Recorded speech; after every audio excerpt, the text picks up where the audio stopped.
Yo, what's up, CFO gang? It's your boy Jay Tuck, and you are now tuned into the Cowboys Fans Only channel. So go ahead and do me a huge favor. Comment, like, subscribe, somewhere down there, somewhere down there, somewhere down there. And that's my guy Nix always says. Turn on that notification bell, man, because you never know. Something hot might pop in Cowboys Nation. We send a few texts here and there, and here we are. That's exactly what's going on right now. So turn that notification bell. But as you see, I got my brothers with me, man. What's going on, Spoon? What's going on, Nix? What's going on? What's going on? Yeah. Boy, I made it here by the seat of my pants. right at the buzzer, man. Right at the buzzer. Like, literally, I was flying from work and everything. I was whipping through the traffic in the Challenger. I was like, man, let me get there. Let me get set up and whatnot. And I'm like, oh, bam. I unlocked it. I was like, oh, yeah, the countdown's going. I'm here. Yeah, we good. We good. You know, we got we gotta let the food simmer, man. But Spoon, my guy. I don't hear no celebration music today. You know, I know yesterday we had some celebration music kind of going on, but you know, it's kind of quiet right now. How you feeling, man? Well, I'm learning how to be patient now. I celebrated too hard with thinking that we're gonna have another safety beside the Javon curse. That didn't happen yet. Yeah, you was right. What's up? Be patient. So yeah, be patient, bro. Back on it right now. Be patient, man. Salute to everybody here in the chat, man. We got my guy Caden, man. Am I staticky, man? I've been having some mic issues. Let me see. A little bit. Am I good? Well, I mean, you touched that chord. I heard that little. Am I good, y'all? Good. I mean, we can hear you. I mean, you're a little staticky, but man, we good. We gonna make it work, baby. We gonna make it rock, man. I was experimenting with some new software, man, and kind of changed my settings all up. And as they always say, if it ain't broke, don't fix it. But you know, but here we are. Here we are. But we gonna make it work, man. Salute to everybody in the chat, man. Go ahead and fire off those questions. We definitely gonna address it. Y'all know how we do. But I want to dive into it. So surprisingly, because I was unaware of this, Mike McCarthy today had a press conference and a lot of interesting nuggets. So, you know, Spoon, I want to get your take on this first and foremost. How did you feel about the Mike McCarthy press conference? You know, some things he addressed and some things he didn't address. So how are you feeling overall about the press conference today? I felt good. Basically, it was just good information as far as what to look forward towards the off season. Basically, he was addressing to the media the changes he wants to make that he didn't have a chance to do last season because of COVID, which is some of us understand that, right? You know, but then the bad thing was he was trying to hide of the flaws of last year, the mistakes that was made. I mean, he was owning up to some of the stuff as far as like they came in there with too much volume and trying to make the players do too much in the scheme that didn't fit. But there was we all saw Jane Slater, Miss Jane. She was him a whole new one. And you can see, well, I don't agree with that X, Y, and Z. So, you know, I understand sometimes you don't want to give out too much information to the media, but right. I always say if you're not prepared to answer every question, just try to keep it short as possible. So, right. I'm excited about it, though. Yeah, Nix, bro, how you feeling? Man, you know, guys, you know, I'm gonna be as nice as I can. Is where I'll try to be. Is that at the end of the day, how long has it been since McCarthy's in a press conference, guys? Long. Was that something we heard from him? Last game? Something like that? Something along those lines. And boy, he might need to take some classes. You know, we talk about these players and the light's a little bit different here and things move around here in Dallas and some aren't ready for that. To me, man, at times the sidestepping and different things. Like, I'm not trying to come down on Mike that much. I don't know, man. It just some of the answers not being on par with maybe what the brass has already said before you got there. I don't know what's going on, miscommunication wise. Much to do about nothing at times, right? But again, he did what he had to do. There's some coach speaking there for sure, but I don't know, man. At times I was like, I don't know. Maybe the beard's not working for him. Maybe that's the problem. Right. I don't know. I just, oh man. I don't. Like I said, it is. I didn't expect much out of it. I ended up getting some things out of it that I kind of tweeted about. I was like, oh, okay, all right. You know, and I think sometimes Mike thinks he's still up there in Green Bay, and it's just going to be different here. Like I said, Jane was, again, as you talked about it before we even got him, spoke about it. Yeah, I mean, Jane was kind of relentless, and you could just feel that Mike McCarthy was uneasy at times during the conference, man. Right. And I said this on Twitter, man. I was like, Mike McCarthy hasn't learned the Texas two-step in Dallas how to dance around these questions. Like Jerry Jones has it, and Jason Garrett also had it. But right now, Mike McCarthy, it felt like he's getting kind of punched in the face in the whole press conference. Right. And I was like listening to it, while I was working. And I didn't know it was actually Jane Slater. And I was like, who is this girl going off on Mike McCarthy? But she was asking the proper questions, and Mike was contradicting himself. I think the questions were along the lines of, how was he evaluating players in-house? And, Mike was kind of, trying to dance around the subject. But, I think also what the problem is with Mike McCarthy is he comes off as this brash, arrogant, cocky, pompous type attitude, but you ain't accomplishing that much, bro. So it's like, kind of humble yourself. But I will say this, there was a few nuggets here and there that kind of came from Mike McCarthy, but I'll say this as well with Spoon. I feel like there wasn't much accountability for last year. It was kind of the COVID excuse. Well, we didn't have enough time to get our guys in. We're first, first coaching staff in a new year. Like, okay, wait. Hold on. Let me ask y'all. I mean, that was par for the course. I knew that y'all didn't expect that from him. Right. He was saying that throughout the year at times. Right. But there's other teams who went through that as well. No. Because my question I would have asked if I would have, my press pass is like, okay, so tell me what really led to the firing Mike Nolan so quickly. I mean, you brought Mike Nolan in, you want to play the excuse of COVID, and you want to adjust too quickly. So why was he the sacrificial lamb? Like wouldn't everybody kind of fall into that lane?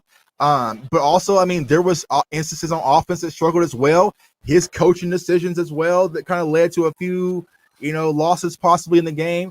So there's a lot, man. But like I said, overall, I didn't expect much. I didn't expect the bright lights that we got from the Dak interview. But it was kind of stale. There's some skippable moments. Like I said, there's a few things that I pulled from it, which we'll talk about, but it's just it was kind of like free agency. It was I mean, listen, even the Paul when he went to go on and say about Tyron Crawford, is he retired? He paused and he looked right over to Stephen Jones. So is that who he looked at? Because I was like, who are you looking at? And it sounded like Stephen Jones on the side. He said, can we go ahead and report this? He was like, yeah, you can report. Yeah, Tyron's retired. So you could definitely, like BJ said, they wasn't on the same page. I never expect any coach to throw out any coach under the bus, but listen, the one thing he did say was, listen, volume. We came in there with too much volume and do a lot of things with scheme. I really don't think he agreed with a lot of different decisions that Stephen Jones made. Right. But again, they're not gonna throw each other under the bus. They're gonna go around it, try not to answer, directly and stuff like that.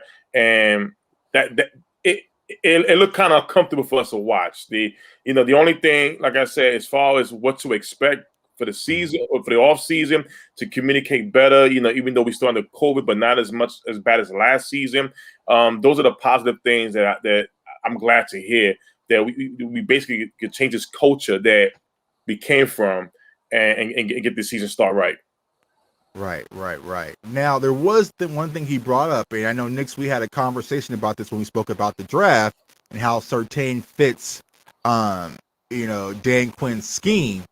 But Mike McCarthy kind of said it's more about the player over the scheme. So do you think that's really the mindset going into the draft and also free agency? They're going to try to get the best guys in-house? Or do you still think it's focusing on a proper scheme fit?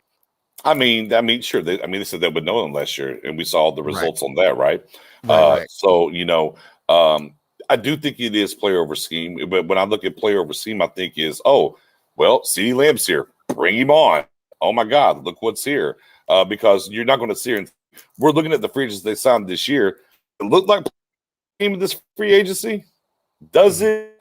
Big for safety, right? Big, huge. Like everyone's talking about, oh my God, these guys that they're signing on the line, they're like 3-4 guys, but we kind of know what Dan Quinn likes up front, right? In the bare fronts and the 4-3 unders and stuff like that. So I think there's a yes and a no there. I think, and again, I think it goes back to this philosophy. In free agency, you go get people for need.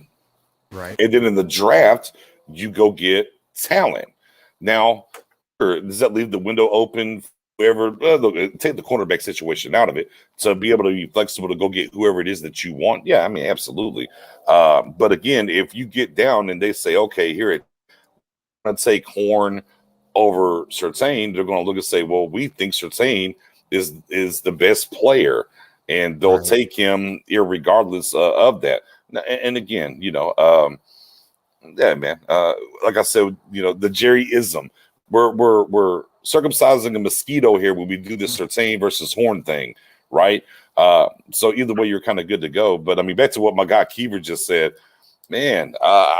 Mike might be feeling the heat. I don't know. I think my problem is this.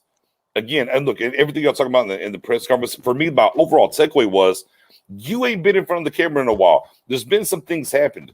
Like you didn't get coached up, bro. You didn't get coached up. Like, whether he's got a pivot, like Spoonie just said. He's retired. Okay. Lee, okay. Alden Smith. Well, yeah, I ain't gave up on him yet, but I mean, the reports out there, because Fisher got directly from the Cowboys brass. Yeah, we're done.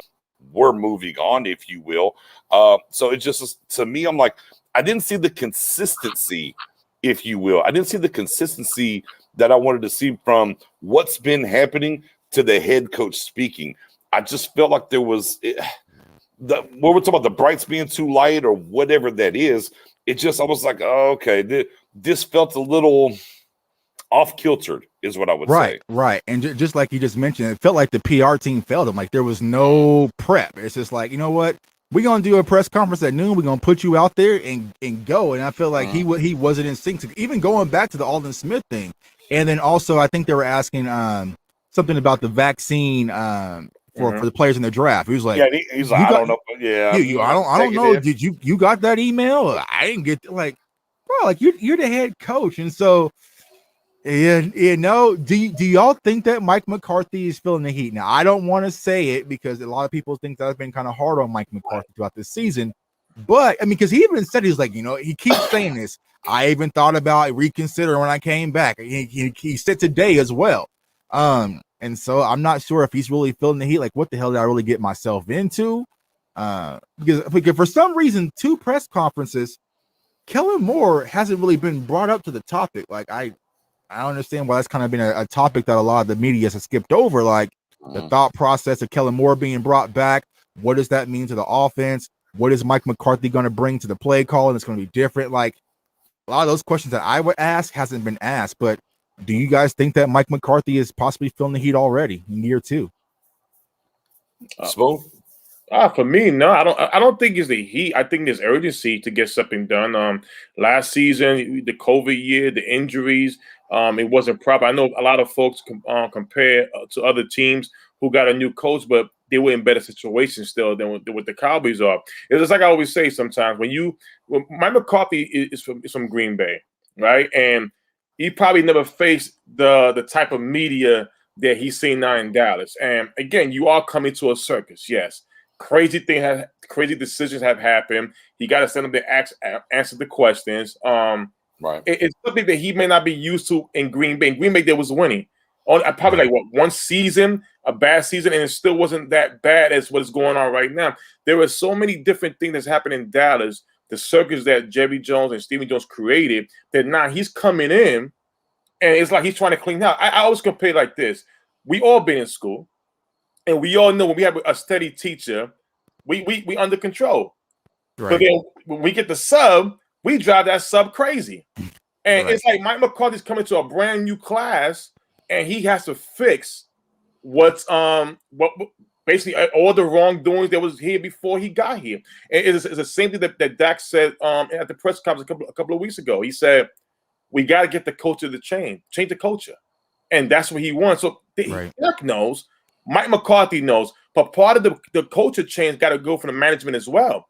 These guys have created crazy drama, and he got to be the one to stand and talk about it. Right. So let me ask you this. What culture change have you seen thus far in the Mike McCarthy era compared to what we saw in Jason Garrett? Secrecy. I'll say like the blue-white scrimmage. That's a perfect example. We don't let everything out. Garrett he's intelligent with talking and going around the question. That's just not Mike McCarthy's thing. But that was Mike McCarthy's first offense was that blue and white scrimmage, man. That blue and white scrimmage. He could have gave us a heads up on that one, bro. Yeah, that one was bad. And then they was more aggressive on the offensive side. They a lot more risk. He challenged the guys. Listen, first time it was more of a challenge. It wasn't like too laid back. No. Let's settle. No, let's go after it. I could say that. Right. Nix, what's the culture change you see? Have you seen any culture change from the Garrett era to Mike McCarthy in the transition, or is it still a work in progress?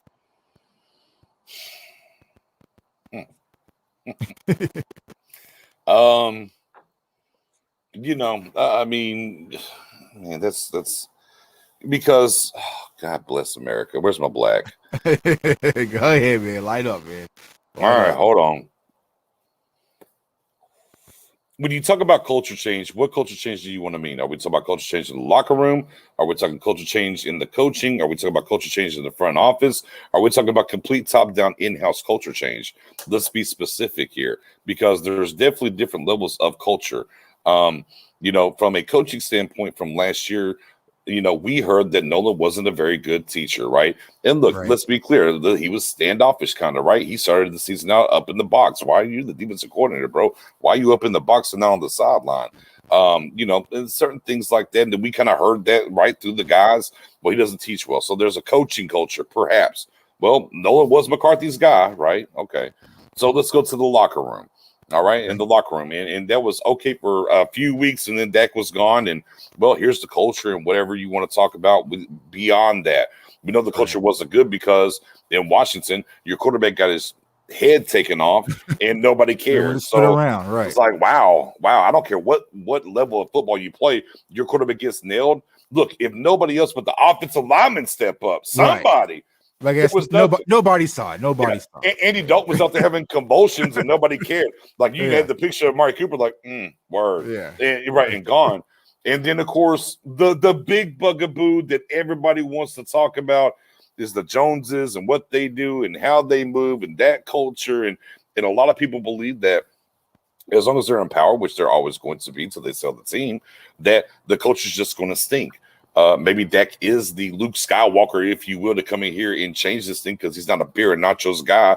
He's going to hold their feet to the flame and move forward. But however, from the press conference till now, it's been business as usual, if you want to say, in free agency for the most part. So culturally, I don't know, man. It just depends on what you want to believe. Body language talk. Look, I was very excited about Mike McCarthy last year for him being so far away. And again, it goes back to just cohesiveness within this organization. Like, okay, the reports literally came out, hey, they're moving on. It's over for Alden Smith and for Mike McCarthy. Well, I haven't given up on him. The coaches still want him here. It's like he can play even multiple positions and all all this stuff. And then certain people push back with, well, GMs make player positions and coaches, whatever. Okay, cool, and that's fine, and that's factual. That's real. However, whenever they speak to the public, you don't see it indifferently. So it's like that it's just cringe. I guess maybe that's the term I'm looking for. When I looked at Mike McCarthy's press conference today. Man, it was a lot of cringe for me. I was like, and look, here's how we know we're all feeling the same thing, right? In the chats, we're talking about PR fielding. We're talking about, is the heat getting to him? Hey, they're not asking about this. We're asking a ton of different questions that we weren't asking before 12 o'clock Central today until Mike McCarthy got on an open mic. So apparently we're all feeling some type of way regardless of what was asked, how he handled it. Mike McCarthy brought this on himself, and they were trying to figure out why. But culturally, Yeah, man. I mean, if anybody has it, has the answer, let me know. Dax the culture. That's what I'm going to roll with. That's pretty much the Dax. Even with the Tyron Crawford situation, it's like, did you guys even talk that over though first with Tyron Crawford and know that he didn't have no type of announcement that he wanted to make versus? Can I say that? Yeah. He's retired. So now it's all over Instagram and Twitter, congratulate. Like, bro, like maybe he had something lined up with his kids and he wanted to speak out and say goodbye to that. Like, it was just out of sync, man. And I'm not sure, because like I said, I didn't know there was going to be a press conference until today. And it felt like it was just so rushed and they just kind of forced Mike McCarthy out there and then he danced around in circles. And, I was in Florida and I took cartwheels on the sand. Like, bro, like, it's just not him. But you know what? I like what Tony Mack has said right here. Mike doesn't come to press conference with scripted responses to expected question like Gary did. He hasn't yet mentioned discussion over lemonade. I mean, listen, again, Gary is more. Again, he's Mr. Princeton right there. He's more prepared to talk to front of people, and he knows how to go around it. He never answered the questions. He always went around. When it comes to Mike McCarthy, like I say, he's not a listen. In Green Bay, he answered questions very short. Never a long time. The media, I don't think ever challenged them with anything, especially when they was winning games. So, with that being said, you in the bright lights in Dallas is different, but at the same time, he's coming into a circus. He is now being looked at to change the whole culture. And at the end of the day, you can't do it by yourself. You got to do it from management. You got to do it with the type of players you bring in. Listen, I'll be honest with you. I'm excited where you got a guy like Mike McCarthy who showed last year 4th and 5. I'm going to go for it. That was okay. That was. I'm not being okay. Wait. I'm not being clear enough. Hold on. Let me try to zero in on what I'm trying to say, because I feel like as we're talking and everything, I feel maybe my point's being missed a little bit, and I just want to be clear. Is what I'm saying is, as an organization, this was a terrible press conference. Right. Is what I'm telling you. Right. Is that your head coach hasn't spoke since January. You've made moves. You've done certain things. I'm not looking for robotic responses. However, Alden Smith is kind of easy. You should have a unified front, no matter what you feel in the background or whatever. Everybody say, "Oh, well, this is how he's not scripted and he's a football coach or whatever." There are certain things in certain ways that you should be able to respond, and you can just tell at times. It was almost like he wasn't expecting some of these questions and he wasn't sure how to answer them. And to me, that's just a problem. I don't really blame Mike McCarthy in this. I blame just the PR stuff. I just blame the entire, front office and whatever. I just think this is a big deal. We just signed a safety. Breaking news, guys. Late night hype. Late night. We just signed somebody, y'all. Spoon. Spoon. Hold on. Excuse me. Spoon, we just signed somebody. Just give me 1 minute, y'all. Yeah. Go ahead. Myself. Go ahead. Make sure. Yeah, go ahead.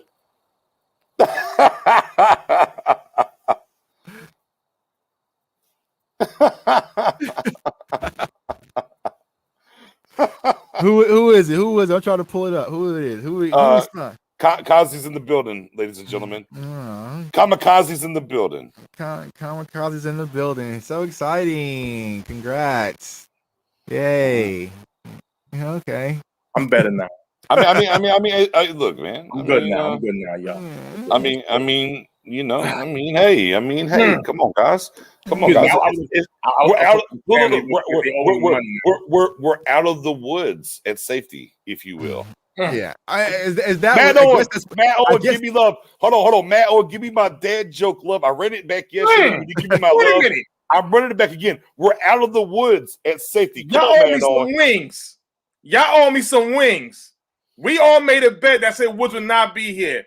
Man, well, pump the brakes. Pump the brakes. Man. Who made bets? I didn't. I think I did. Yeah, yes, I said Woods won't be here. That was a start. Yes, I don't go back and play that. Oh yes, y'all was teasing me about Woods. It's okay, but let's pump the brakes, man. There's still more. We still need more depth. We still need more. And I'm good. That's it. Now address the cornerbacks. Leave safety alone to the draft. Man, listen. Hey, Hey, Man. I got something else for y'all. Woo! All right, well, let's just keep it going. Let's keep it rolling. I got something else. I don't, look, I'll drop it and we'll get back to this signing. All right. Y'all know Jerron Reed is a free agent now, right? Yeah, but Release or trade. Oh no, release or trade. Mm-hmm. Talks are broken down. Just saying, we'll circle back to that Jerron Reed, though. We'll circle back to that. We'll come back to that. We'll set that down. But right now, Spoonie. Spoonie. Yes, sir. This is your moment, Spoon. You got Kamikaze. We got a safety. Somebody who know how to pick up the ball. Somebody who's not going to come out and say, we don't always give 70%. Hold up a second. Hold up a second. I got to retire this right here. Hold up a second. I'm sorry, y'all. Wait. Go ahead and play it, Spoon. Go ahead and play it, Spoon. Wait, no. Real quick. We're in the NFL. You don't expect guys to full speed for 70 plays. That's not possible. But delete. No more. Hear that crap. So no let me ask you this, Spoon. Are you excited about the signing of Kazee, what he brings to this team, or just means that he's just the guy that's going to replace Xavier Woods? It's both. I'm excited for a guy. Kazee was, listen, almost 15 interceptions past 3 years total. That's something. Right. Listen, small guy, but he's a ball hawk. That's turnovers right there. We've all been screaming about a safety who know how to play safety. And the thing with him, he's a hard-nosed player. That's what I like. Now, and I'm excited that we're going to go to the draft finally and draft as a safety. I mean, listen, for the last safety that besides Barry Church, we had Roy Williams. Look at the top. Look how they addressed the safeties after that.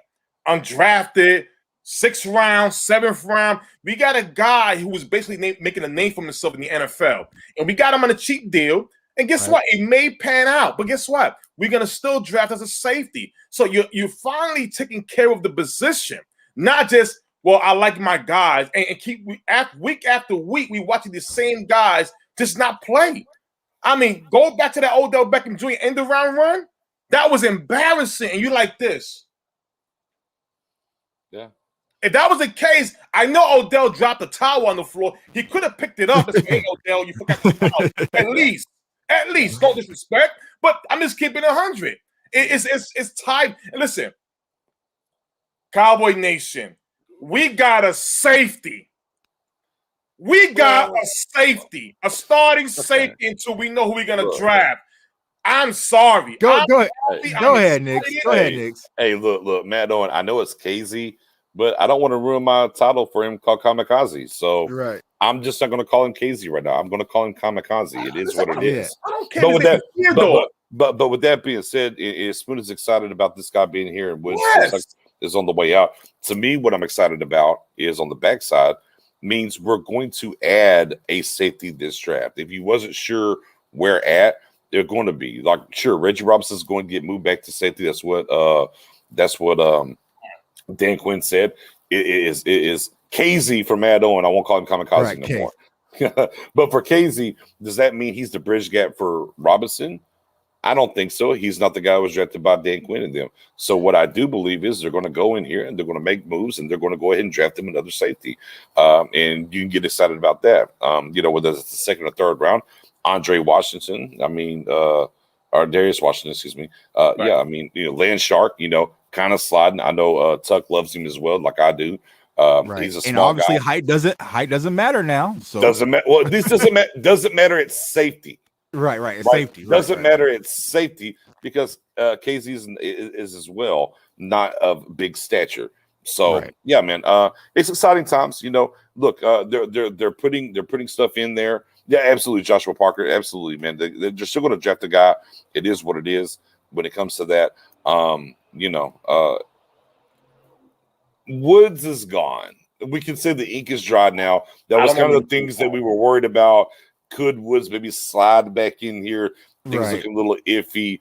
For me personally, I still wanted to see Hooker, to be honest with you. Yeah. I still wanted to see Hooker. I was on record. I would love to see Hooker get a 2 or 3 year deal, and let's see where he can go instead of the prototypical Stephen Jones, hey, bridge gap guy, we can go ahead and get another guy to, next year and he'll be the guy. I thought there was some chance to maybe let Hooker come in here and see what he has. But with that being said, hey, man, we're moving on. I saw a particular take from an NFL insider that said that, hey, Kazee's basically Xavier Woods, but he catches the ball. And we'll wait and see on that. Right. And guess what? Anything catching the football and playing as much as you can is better than what we have. And my thing is this: they're gonna finally address a safety in the draft as well. So basically, they're moving on from the players that they didn't work out to some good players. And speaking on Hooker, listen, I want Hooker more than anything else. But I read something in an interview with Mike Fisher that when he asked Hooker how's your Achilles, is getting better.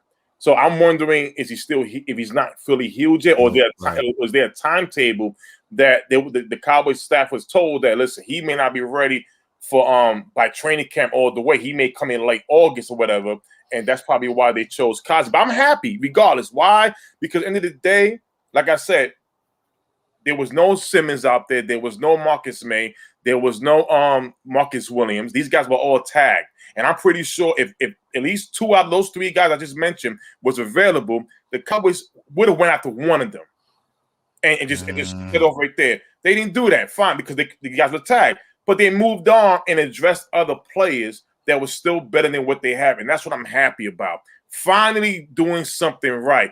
Don't keep sticking with the players you like that are not that good for your team. Listen, number 25 may be good for another team. Right. But I guess I'm gonna have to trust the process, like you said, Spoon. I guess the cover got. We're breaking news tonight. Go ahead. No. I just like the trust the process. I was like, very Jason Garrett of you. That's where we're at, man. I feel like with this signing is like I told my wife I want an NBA 2K, but she pulls up with NBA 2K20, and it's like, all right, well, I appreciate the gesture, and that's not really where I was really wanting, but I'm gonna put it in, I'm gonna play it and pretend to like it. So it is what it is, man. I just feel like I wanted Malik Hooker. I feel like he's gonna be more of a dynamic person, but if you said if the medicals didn't check out, then we have to roll with this. But the Cowboys, in order for me to be okay with this signing, we have to go get one of those guys we've spoken about so frequently in the draft. We can't just say, okay, we got the safety and we're going to move on with Kazee, whatever you want to call it, because I don't feel comfortable with that. Yeah. I mean, again, it's as I've said throughout this process, the Cowboys are going to cover themselves to every position and then go draft, and they're not going to be tied to anybody. We were on the show at Big Game James last night, and I said it last night with my guy Jay Tuck, who was over there, and then with Spoonie, who was on Stargame. I'm telling you now, they're going to sign an outside corner. Like it's like bro, it's the blueprint. Like if nobody wants to believe that, I mean that's kosher. Guys, they're going to do that. If you want to try to tell me Jordan Lewis is our outside, if they think Jordan Lewis is our outside guy now, and Brown's going to be their slot guy, that's how they're going to roll. It would be a huge role reversal. I do believe that they're going to go sign the outside corner because they're not. If they don't at 10, you had to say they're going to take Surtain or they're going to take Horn. Right? That's pretty much where it's at. Let me gauge that. So let's say, for instance, right now we stay put, we draft Patrick Surtain or whatnot. So we have Surtain, Lewis, Diggs, Brown, Kazee, Neal, Donovan Wilson. Are you feeling a lot more secure when it comes to our secondary versus what we had last year? And how much? Oh yeah, for me, yeah. Yes, I am. Why? Because what you did was you put in guys out there who want to play. You got dogs. There's no more cats. You got dogs. We all know, we all been fans of Jordan Lewis. We all been fans saying that, listen, we need more playing time. And he's been doing all the dirty work. You need him to slide, play the slide, you need to play whatever, I'm going to do it. And he's been that, though. He has made plays. So I want to see him under Dan Quinn and see what Dan Quinn can get really out of him.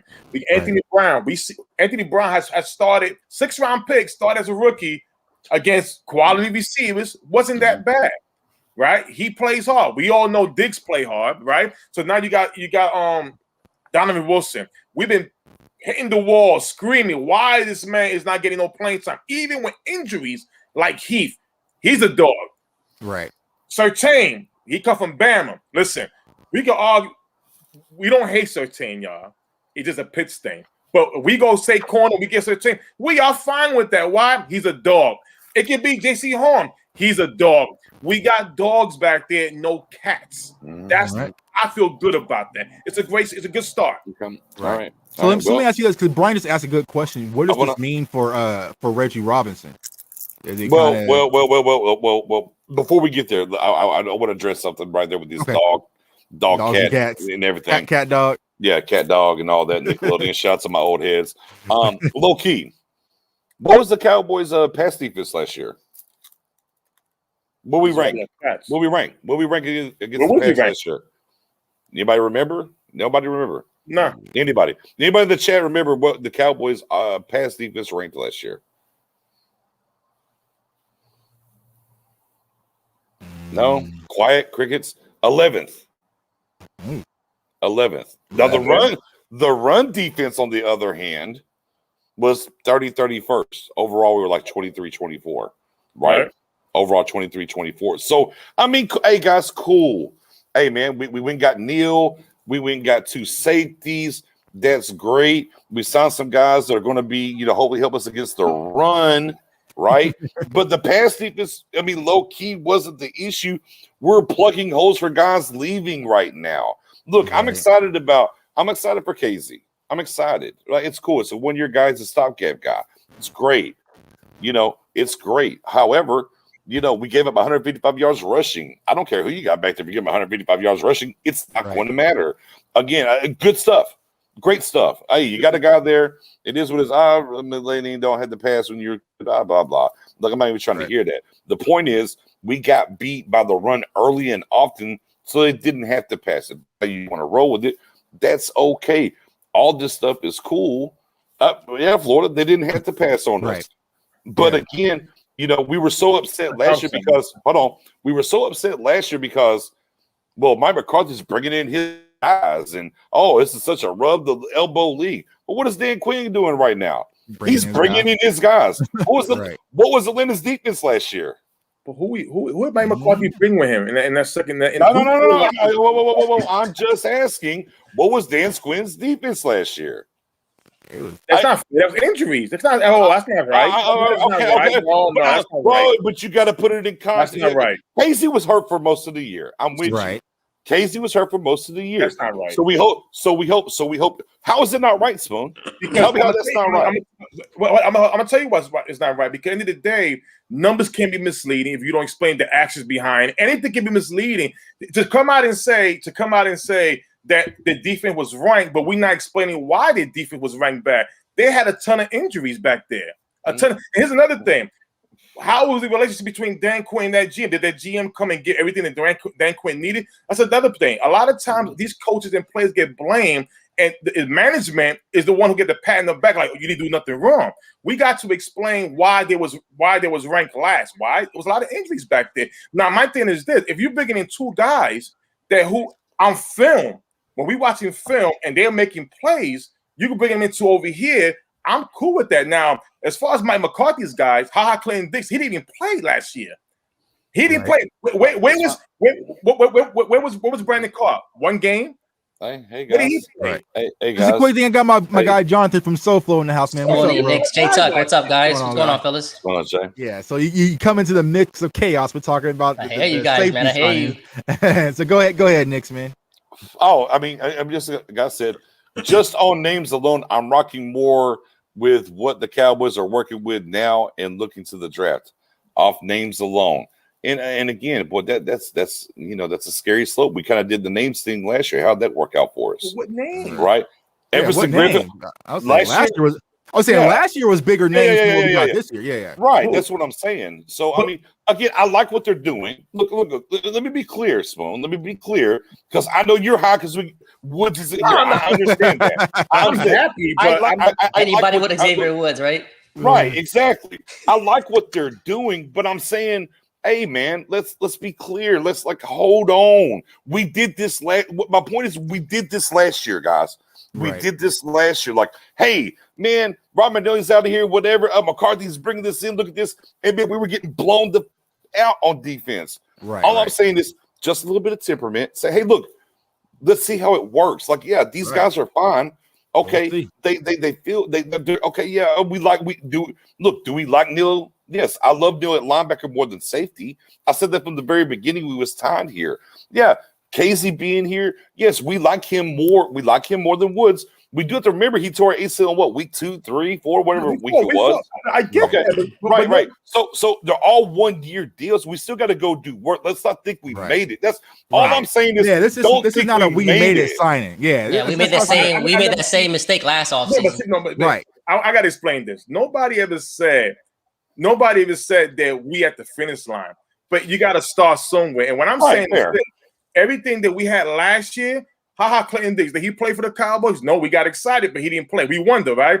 Brandon Carr, we got him. Did he play? No, he didn't play. It was the same issues that we, regardless of what this offseason was, the start of the game, the same players that played the year before, there was trouble, started and played. Now, as far as the front with Griffith and the schemeless defense, we thought that, okay, well, these guys are on par with the type of defense they're going to play. Well, it wasn't because of the players. That was more of the coaches. They messed that up. They messed up the guys. Now, when Griffith got traded to the Detroit Lions, he was working.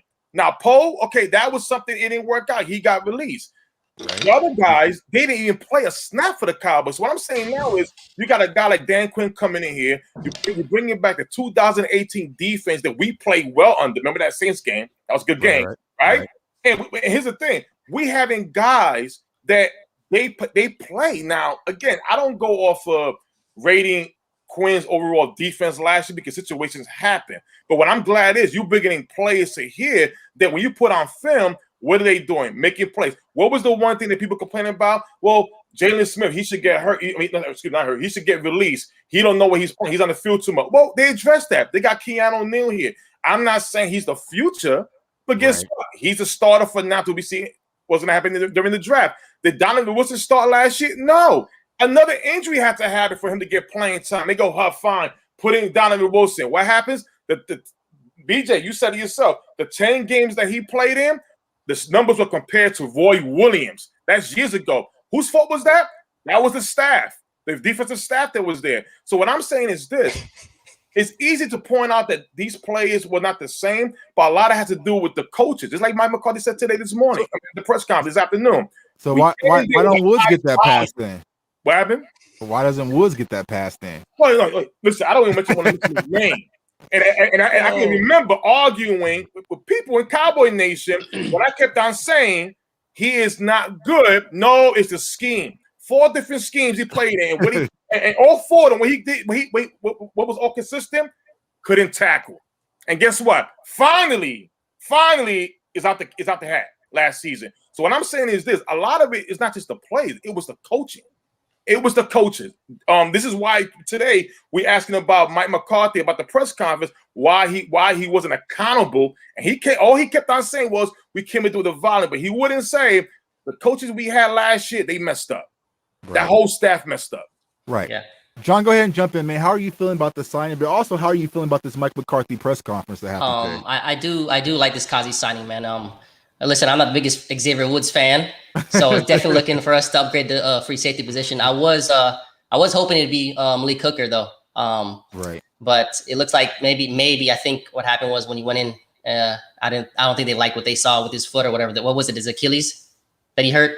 I think they both had Achilles, right? Yeah, both of them. Yeah. So he was saying on Twitter that he had to take some time for himself and da. So I don't know what happened there, but I do like the signing. It's an upgrade over Xavier Woods. Kazee's a playmaker. So I do think he'll bring something to this defense. We need a change, man. We need some swag on this defense. I mean, I think adding Horn and adding Keanu O'Neal and Kazee would be nice, man. If we could pick up J.C. Horn in the draft at 10 there, it's be a change, man. It's about time that his defense has a little swagger to it, man. It's been a while. So I do like the signing, change it up a little bit. Quinn's familiar with both of these guys, so I like it. I like the signing. Yeah. It's like I said, like people said, we have to wait and watch this thing unfold. But it feels like Dan Quinn, they have a plan, something. Like I don't know what it is, but they're looking for something. I really can't put my finger on it, but they're kind of getting these serviceable guys out there. I really got to see. We have to get busy in the draft, as Nick just said and Spoon said. Like I feel like the draft is where we're going to take a leap forward because I feel like naturally we were going to take a leap forward from last year, regardless. Like, you know, because Nick just said it, our pass defense was, you know, 11 or give or take. But once we got healthy, I feel like our defense, especially in the secondary, play a lot better. That's why I wasn't really concerned about the secondary until we did get rid of Cheeto. But if we still have that void and that hole at the outside corner position that we need to fill, and how they're going to choose to attack it, I don't see at this point. So we need to hurry up and make a move. We've definitely got a lot of holes on this defense, man. We still have holes that we have to address through the draft. That's why, I want to ask you something. When you get an idea in your mind, when you want to build something, right? You're going to get excited when you put the plan in place, right? Once you put the plan in place, you're like, oh, I'm going to get excited. That's what I'm talking about. Just the plan that's in place. We didn't get no way yet, but the plan is coming to place. You're replacing bad players with solid players. The draft is going to be where the talent is going to be. We in position to get talent. This is what I'm excited for. You can't. None of these guys have played. We don't know who's going to be the starter by week 1 in that defense. Anything could change. But the plan is something to be excited for. The plan is better than last year. Yeah, I was expecting that. I was surprised they actually brought Jordan Lewis back. That was a surprise to me. I thought they would let everybody go in that secondary from last season and just start over again. But you know, bringing him back in was surprising. I know I figured Cheeto would be gone, but it looks like this is going to turn around, man, and the secondary is going to beef up a little bit. So, like I said, I just hope in the draft we can pick up somebody like J.C. Horn and pair him back there with Kazee and Donovan Wilson. It's going to be nice back there, man. Yeah, we'll see. But let me ask you guys this. So compared to what we did last year, right? Compare and contrast. The players that we brought in who didn't work out, Clinton Diggs, Poe, Worley. What do you think that Dan Quinn's scheme is looking for compared to the players he brought in versus what Nolan brought in last year? Nobody? Okay, I'll take it. I'll take the layup drill. I mean, you know, he brought in 2 guys that he knows from his defense. Right. He's done that. And then they went out here and looked at the thing that I talked about before with, again, I think Cowboys Nations are absolutely by training camp going to fall in love with Urban 6'7". You know, now 3-4 didn't really play the one technique per se, you know, but either way, he's going to be able to eat up blocks. He's a big boy. I think what he brings and his attitude, they're going to fall in love with him. You know, you talk about Basham out there on the outside, you know, maybe the quintessential adding because Alden Smith from the front office out of it, no matter what, you know, Mike McCarthy said during the press conference today, right? So there's that. You know, the Carlos Watkins, okay, you know, kind of out of position with the Texans. You know, we'll see what he can do here. But I think everybody they brought in prior to the Kamikaze signing is that they're looking to help the run. They're looking, they're like, hey, look, they're using analytics, you know. Now, of course, McCarthy said PFF and outside whatever, we're going to get into analytics. That's what he got the coaching job on, but now it's a PFF in year 2. But they're looking at guys that are going to help the run defense immediately, right? And then they're going to go draft and try to position that. So, to me, I don't look at this as much of the bargain shopping that we've seen with the Pias of the world and different things. I think it's a little bit better than that. I think, you know, this isn't the name recognition that we saw last year, but there's more, I guess what you would say, meat on the bone to some of these guys currently that they brought in. For me, it is more youth and size. You see the difference.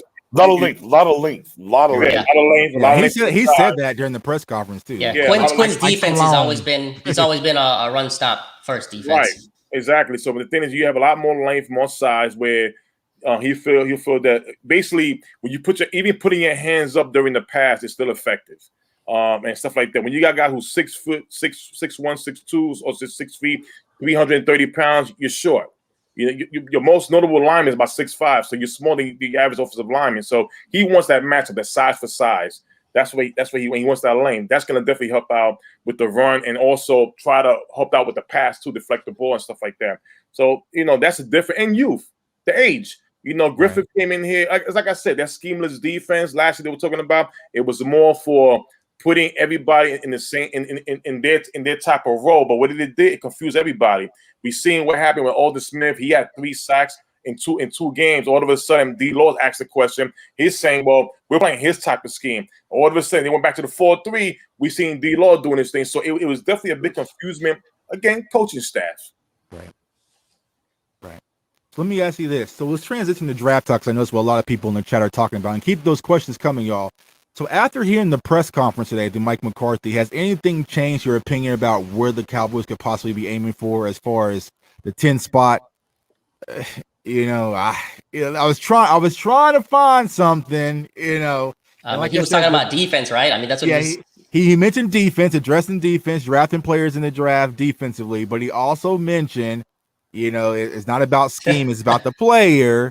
And so there's some kind of things floating around. So, Nick, I see kind of, I see. So go ahead and dive in. Was there anything that Mike McCarthy said that kind of leaned you to a different direction, or gave you some more insight of where we might go? No, probably the most for sure time that he gave you the coach talk, the Jason Garrett mundane whatever was that portion of the conference for sure. He didn't. And look, for I'm going to lambast him at times of not being, whatever happened, it wasn't really prepared. I think he handled this very well, right? I think he handled it very well. He didn't tip his hand. Now we can do this, we can do that. Oh, we're not scheme. He kept the same, the same saying, the same, motto, right? That he said last year. He said it last year. It's player over scheme. Defense. Sure, I'm not really gonna, show you my hand. So I think this is definitely one of the parts of the press conference that Mike McCarthy handled very well. I don't think you could take any kind of thing. I don't think you can plug. That gives us a key here. Very poker faced, if you will, in handling that. He did. Because even they asked the question about, him going to the pro days versus sending, the scouting team or Dan Quinn. He was like, just really depends on location. And I was like, all right, man, give me a little bit more than that. But Spoon, was there anything that you took from this press conference that might make you optimistic about we're going to lean a certain way at 10? Basically, it's open. It's pretty much open. End of the day, he basically said that just because I go to a pro day doesn't mean that's the guy we aiming at all position. But I truly believe they are looking at corner, somewhere at defense. But if a guy like Kyle Pitts falls, who's again rated higher, he's basically saying we're gonna take Kyle Pitts. It was a joke they made about him being on the yacht. It was saying that we would love for Jerry to be on that yacht again because the draft was good. We all jokes about that. So he was like, yeah, I like that too. So basically, it's the same thing. We aiming at a position, but if somebody falls in our lap that we got that's high on our board, and we feel that just because we have a player, that doesn't mean that it can't be upgraded. I'm taking that player. Right. John? Yeah, Mike McCarthy, man, he looks like he's focused on defense, bro. Like that's what I got from the press conference. Like he's really focused down on his defense. I have a feeling that there's a reason why they haven't gone on and signed that second corner. I just feel like they've narrowed it down to a couple guys there in the 10 at corner position. That's just my opinion. I feel like they're going to grab a corner there. Well, I mean, but low-key, be clear. It's out there. They have called Sherman. Yeah, he hasn't returned their calls. Yeah, I saw that. Yeah. So they've placed the call. So look, they're waiting to see what Sherman does. I've been pretty good on these bets, guys. I'm undefeated. I'm 3-0 right now. If anybody wants to take another $50 bet from your guy Knicks on an outside corner getting signed before free agency, my inbox is open. Yeah. Well, I would agree. I think we're going to sign somebody. We're going to have to sign. Yeah. I've heard Sherman. Sherman's open to going back to Seattle. Yeah, which is fair, but I'm saying in the D, we're going to sign an outside corner before the draft. If you don't believe that, I'll be more than happy to take your 50 as well. Let me ask you this: that's a tough one, Nick. I got to think about that. What caliber of outside corner though? That's tempting. That's tempting. Okay, come on through with it. What caliber of outside corner? Just like a rotational guy, or just any outside corner? They're going to cover their bases with a guy that they'll feel comfortable with going into the league. But do we think wouldn't we have brought in some free agents as soon as Cheeto as soon as he got signed by the Bengals? Right. No, I mean, did you see what they did last year? Even the guys that they signed, where were they at though? You know what I mean? Like Collins was out the door. They didn't bring Poe and Gerald McCoy in like immediately as soon as Collins was gone. You know, I mean, this is just what they do, right? It's almost like Steven kind of did this so on some big names last year. He's like, you know what? Boy, that didn't work out. Nobody works. So I'm back in my bag. I'm going back to what I know. We're going to use this PFF. Man, we good. He got the premium subscription now on PFF. Yeah, he upgraded from that free. You're right, Doug. No ads, nothing. The one thing about let me ask you this question. Speaking of defense, there's been talks about two guys who we've spoken highly on in this show and also your guys' show as well. Yeah, between Bolton and Farley. Now, if one of those guys was to slide back to possibly a second round option, like who would you consider? Like, would you want to go with Farley knowing the back issues, or would you want to go with possibly a Bolton based on his measurables? Yeah, man, come on, Tuck. Farley is a Cowboy special. What do you mean? Man, Sean Lee, Bruce Carter, Jalen Smith. Boy, if Caleb Farley makes it to 44, boy, batten down the hatches. Here we go, because he's a Cowboy special in the second round, right? Yeah, see, no lies there, man. Now, Randy Gregory's a little bit different why he fell, right? But he still fell, and they still took him. So, especially if they go anything outside a corner at 10. And if Farley's on the board at 44, hey man, don't shoot the messenger. I'm just when it comes to GMs, Jerry Jones or Steve Jones ain't gonna fight themselves. So any new GM or somebody who got time, who basically got a short time, they won't take that chance. The Cowboys, especially where the people who are doing the surgery on him, they work with the Cowboy staff, so they got the inside track on what's going on. So with that right there, let's just say in the first round we go out there and get a Kyle Pitts or a Sean Slater, and then in the second round Farley's there. We just got 2 first-round picks, right there and there. And for when it comes to back surgery, I'm in that things. I had 9 procedures, and I'll tell you this right here: he's getting nothing that should fear him. He ain't going through what Tyron Smith is going through. So I believe if he falls in 44, that's our man right there. Right. Yeah. Like Nick said, that's what the Cowboys do, right? We take chances. Jerry loves those chances, man. And I could definitely see them taking that chance on him if he's there at 44, man. Listen, for sure. 4.3 speed. He's a big guy. I mean, the back is concerning. The back is concerning, man. Very concerning. I mean, these receivers, this game is physical, man. I mean, especially with no insurance policy as we currently stand at the outside corner position. Yeah, so that's a tough one, especially at that second corner position right now too. It's coming though, guys. That's your problem. It's coming. I'm probably all out of wings, man. I'm about to, I'm tired of losing wings, man. I'm gonna chill for a little bit, man. Knicks. I'm thinking about that bet with that corner. Yeah, I've gotten 2 guys. I ain't got Jonathan yet. I'm gonna get Jonathan before he ends here. I'm gonna get him on that. Thinking about that corner one. And look, the one thing we do have to talk about, we're talking about Farley, right? We do have to talk about this. The back injury, or the surgery, I should say, that he's having at the, is he's still going to be ready to go June, July. Now, we could question, did it just recently happen? Why is it now? Those are all fair questions. But again, when you get to 44 and he's there, do you pass him? It's an easy sell, right? Look, hey, because they're going to look at you. Well, I mean, yeah, Charlie was hurt or whatever, but look how good he was. Bruce Carter, when he was here, was great. We didn't want to sign him because the Bucs gave him a ton of money. Oh, clear our view, Jalen Smith. Y'all hated him last year. Y'all loved him before last year, though. He's going to come back to form. We know, guys. We have the inside track. They're going to sell it. Oh, yeah, my guy Parker did come up. Shout out to my guy Joshua Parker. By the way, Tuck, my guy did come through for the Super Bowl, and he did partake in some of those wings as well, man. You're welcome. And salute to you, man. They were really good. They were really good. But again, it's just it'll be something if he makes it. Look, I don't know if he makes it that far, to be honest with you.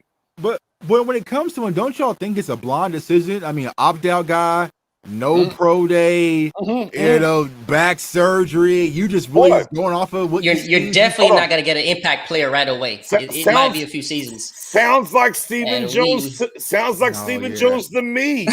Bargain. Look what I found down here in the bargain bin. Oh, I mean, you got some scratches and dents on it. Hey, we did that with Jalen, right? We needed an impact player, but we knew he needed the whole year off. Let me ask y'all this. Let me ask y'all this. If Caleb Farley turns into Antonio Cromartie, are you good with him at 44? Yeah. And there's the bet, and there's the lie. There's the line that lies. You know, that means he's gonna take the bullets. I tell everybody, Stephen Jones is Teflon Don, and people don't believe me. And Jerry does a little bit too. Man, they'll take these bullets because they can't get fired. Exactly. Yeah. Oh, yeah. They take the bullets. But it's cool. Yeah, the Dak situation. I'm gonna take these bullets. But I told everybody, won the bet. Shout out my guy, Big Game James. I told him, I was like, bro, he's gonna get signed. It's business. When it gets to business and you look at it and everything, I was like, no, Dak's gonna get paid. I told everybody on this panel, Dak's gonna get paid. The tag's not. It's a wrap. Check my Twitter history. Check whatever. I told everybody. They're like, oh, Dix, you're crazy. I'm like, okay, bet. He got signed, right? Again, if Farley's there, Steven can be like, oh, yeah. Shit. No, he was going to be number 10 anyways. I got him at 44. I'm not getting fired. We're going to run with it. And low-key, if we're being honest, for the most time with the injury guys or maybe the problem guys, hey, Randy Gregory last year, going to be the starter this year.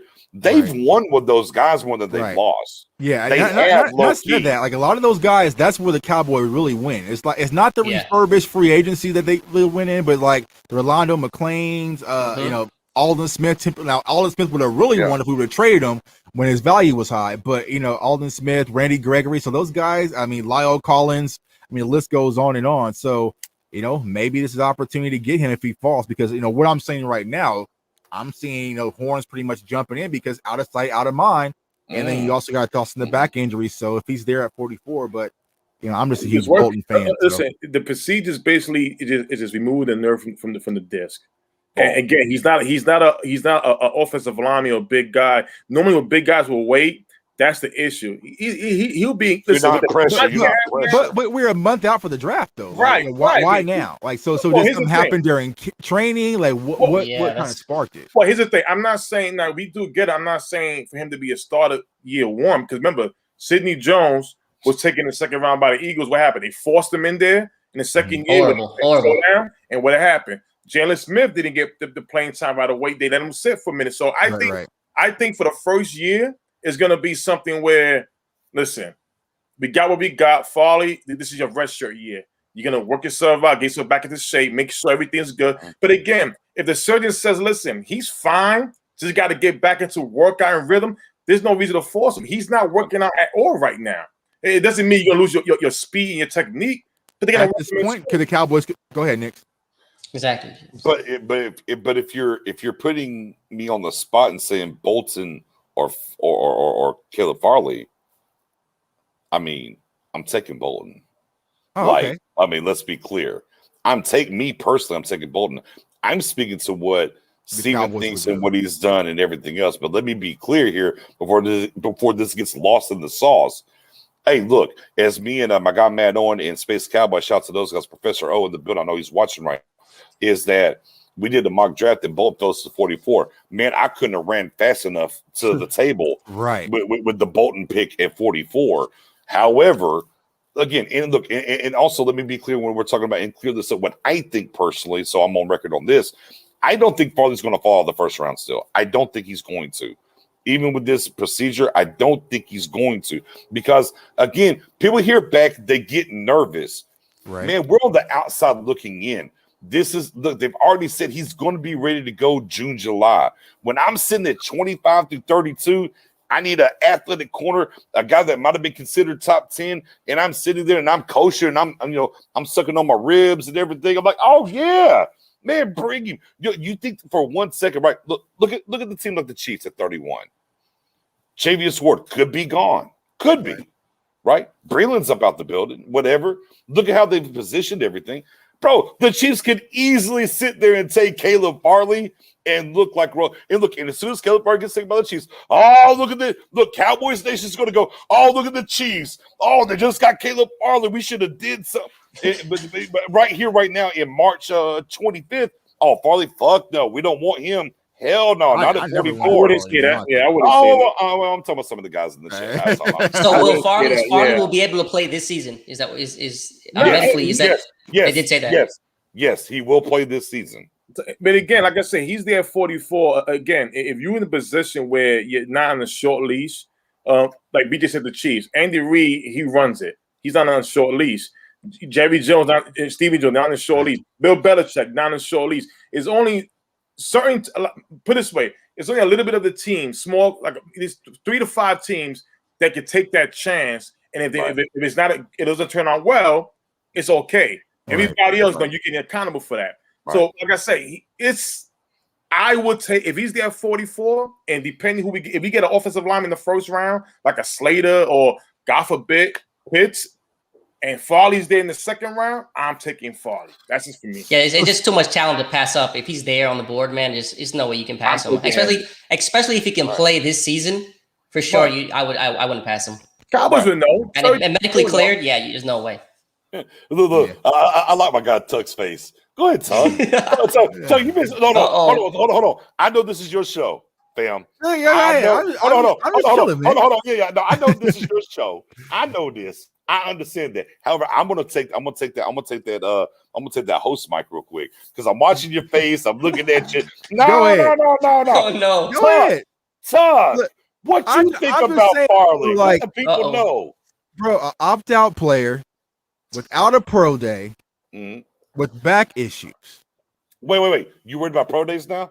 No, I'm saying, but we haven't seen him since 2009. Like, nothing. No interview, no conference, like nothing. All of a sudden, a month before the draft, all of a sudden there's back surgery. And so, if I'm a GM, I want to see Caleb Farley. I want to see him in an interview. I want to see what's going wrong. How does he feel? What has he been working on? I'm not sure if Virginia Tech's pro days. I think it's probably maybe next week. I think. I think so. I think you're right. But yeah, so he's going to sit in front of a camera. I'm gonna need to see something because I feel like right now, if you're making that pick, you're really just going off a 2019 film, just hoping for the best. Well, you know what I'm saying? And from my standpoint, it's like there's too many other talented corners. Yeah. I could go get a Greg Newsome or a Asante Samuel or a Tyson Campbell at that 44 pick, so I know what the hell I'm actually getting. Versus kind of we draft Caleb Farley, Eric Stokes, Molden, Joseph, like the list goes on and on. Right. And so you can get one of those guys where I actually know what I'm buying, especially at that second pick. Versus, here you go. Hold on. Now you sound like Farley's going to fall to the third round. What you think? I don't want to say the third, but but let me get past the Virginia Tech Pro Day. Yeah, and let me see. And I might put some wings that Farley doesn't go first round. Don't do that. Don't do that. Knicks, take that bet, man. Knicks, I'm gonna get in on that too, man. That's it. I'm getting on that. No, I would talk. He's not going first round either. He's going. Yeah, I'm going. He's going for it. Let me see what the VTech Pro Day is because if he's not on that Zoom call and you have no information, no contact with them. Oh, VTech Pro Day is tomorrow. Okay. Here's the thing, though. Now you're going to hear from him. That's one thing. But remember, that's what Tuck wanted to see. That's what he wanted to hear from him. But we didn't see Jalen Smith either. We didn't see Jalen Smith work guy at all. All we saw, even though yes, he got fresh tape, but he got when he got hurt during that Notre Dame Ohio State game. What happened? Let's be clear. But let's be clear. Hold on. I want to be clear here. What Jalen Smith suffered is completely different. They didn't even know if his that nerve would go back again. Than what Caleb Farley's doing. Now, the big thing that Tuck said I want to backdoor is he chose to opt out. He didn't play. So what we do know about football, about any other sport, man, you just can't practice this game like you can other games. Right. Look, baseball, basketball, like whatever. Baseball. I don't want to say baseball again. Soccer. Like there's things that you can do that are going to transcend. Football, man, look. Live bullets are everything when it comes to football. And that matters. That definitely matters, right? It definitely matters. So he's a year removed with another back surgery. There's concerns to be there. But whenever you look at the upside, because at the very beginning of this process, most people said about the 3. And when I say the 3, I'm talking about Surtain, I'm talking about Horn, and I'm talking about Farley. Was the highest ceiling was Farley, right? Yeah. Okay. Most but now athletic here we corner. are. Right. But and most also athletic. the worst kind of film, if you're going to go, he wasn't the standout as far as film wise. Like, I mean, he had the most upside, just athleticism, just a physical freak. Right. But film wise, you know what I'm saying? But that's from 2019 as well. Sounds like Byron Jones with the back issues in the draft. But see, here's the thing, though.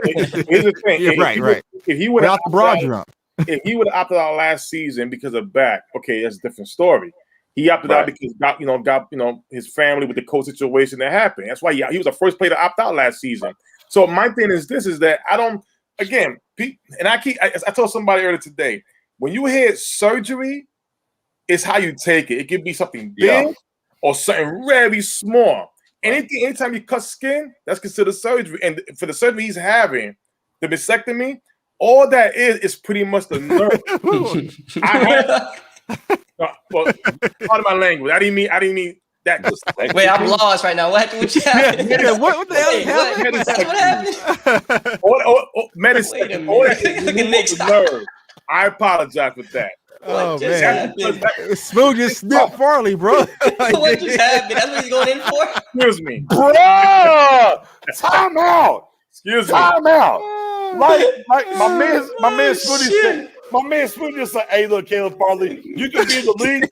You can't have no kids. Look, no. Look, I did say he was Antonio Cromartie.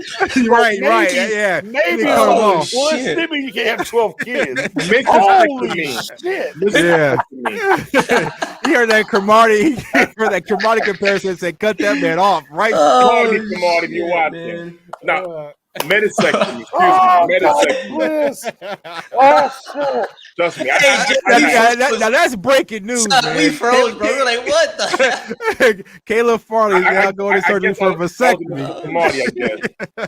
Oh man. Yeah, it's a medicectomy. Pardon me, y'all. It's not a back surgery. Man. It's a surgery. Shit. Oh, God bless. Right. Probably gonna be light on his feet out there, man. Yes.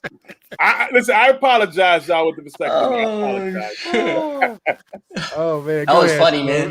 Yes, medicectomy. Excuse me, medicectomy. Some sectomy. Here we go. Yeah, there you go, sectomy. But anyhow, like I was saying before, it's not. For what it's I have back procedures, plenty of it. And again, it's not something where it's gonna stop you from being who he is. It's not. Yeah. It's of course you gotta stay in shape. Everybody gotta stay in shape, regardless what's going on with you. But at the end of the day, they feel good about him. They really do. But I'm with Chuck.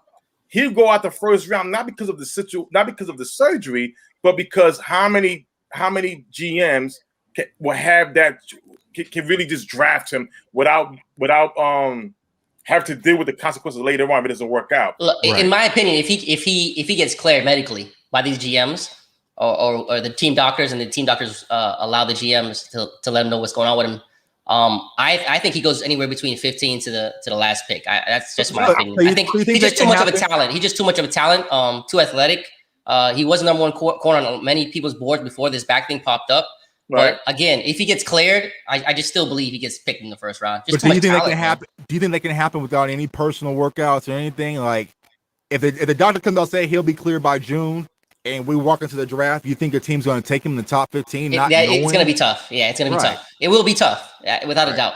Yeah, I'll be honest with you. If I was him, I would declare myself out the draft, just like Lyle Collins did when he went through the situation with the woman at the time. They declared him out the draft. Yeah. That's the thing that you can do, and you can you want to go to. And again, I would not be surprised. I would not be surprised at all if he's able to do that. And if he does do that, hey, listen, give him a shot. Listen, I'm not a doctor. We all not doctors. Right. If the surgeon is speaking to the general manager, who owns the team, and he's telling him, well, he's good, he's straight, and guess what? At the end of the day, it's not going to hurt them because why? They're not going to fire themselves. Right. Only the team with short leashes, they can't take a chance like that. And we see Jalen Smith, we saw Cowboys, Sidney Jones. It can happen. Yeah, because like Ryan just brought up a valid point. Like he opted out, so he could have got this done way earlier. So what was the reason? And I feel like that's going to be a question that I would ask if I'm a GM or if he's sitting having a media day tomorrow at Pro Day. Like, so why now are we having the procedure? Like, what happened and what triggered it? Because I think that's a valid question that teams are going to want to know. Like, I'll say this: when it comes to Tyron Smith, he's been having back problems for the last 4 years. He's never had surgery once. He does the healing on his own. And I've been through situations like that. Just comparing myself, healing on your own. Well, doing it like regular healing on your own takes more time than getting surgery.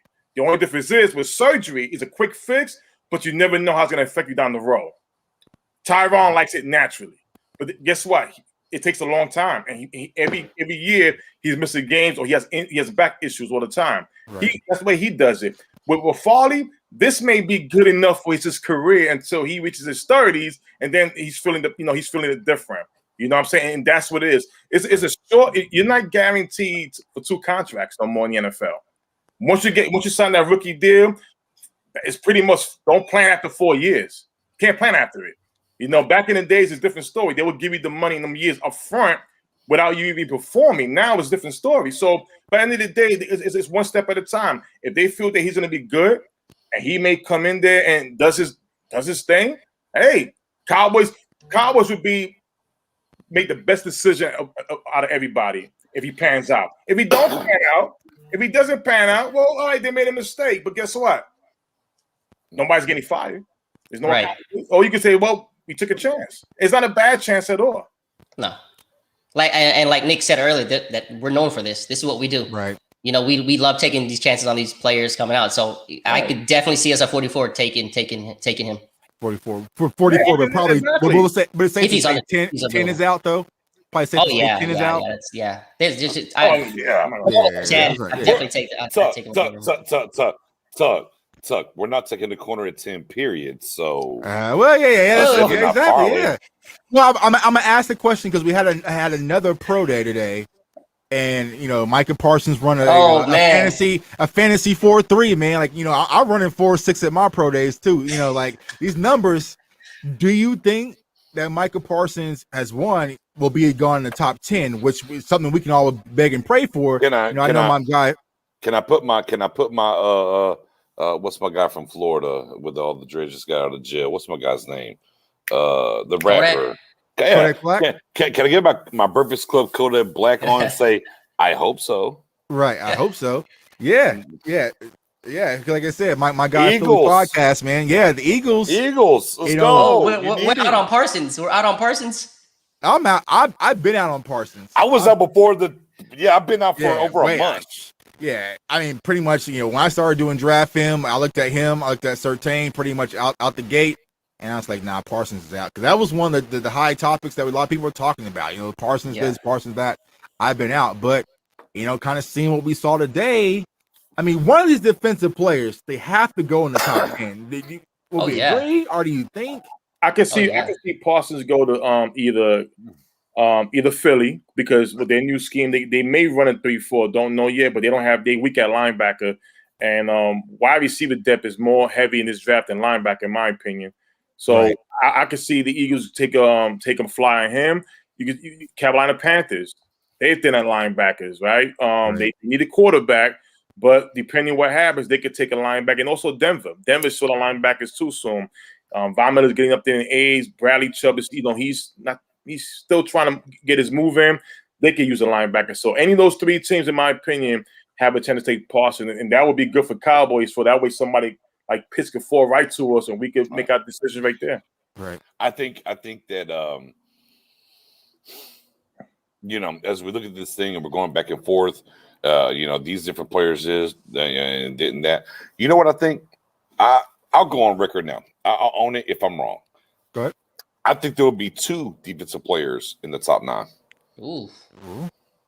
I I'll can say agree. If you think about it, it's kind of gone in waves. And right now, what are we hearing? A lot of defensive players' names are starting to buzz after these pro days changed everything, and bro. so, I mean, we got a few more coming up the pipeline, man. I think Michigan is tomorrow too as well. Right. Yeah. And so, I think there's going to be a few more players. And I think that's what the NFL does, man. They kind of hear waves and it's like, all right, you know what? Because, think about it when we're going through this whole Dak conversation thing. We're hearing Zach Wilson, and Trey Lance. Okay. And all of a sudden you've heard them mute on those guys. Right. Yeah, right. That's what I'm saying. Yeah, mute that. You know what I'm saying? Then there was, the Pitts talk, but now it's Surtain, JC, and Parsons, and you'll probably hear about Kwity Paye, and a few of these other guys. That's his pro days. And so it's really who's going to be on top of their mind once we get to the end of April. And so, I would agree, man. I think there possibly should be 2 defensive players that'll be taken in the top 10, which from the Cowboys standpoint would do us a huge favor. I just hope we're not one of them. So. Yeah, I mean, let's be clear. I mean,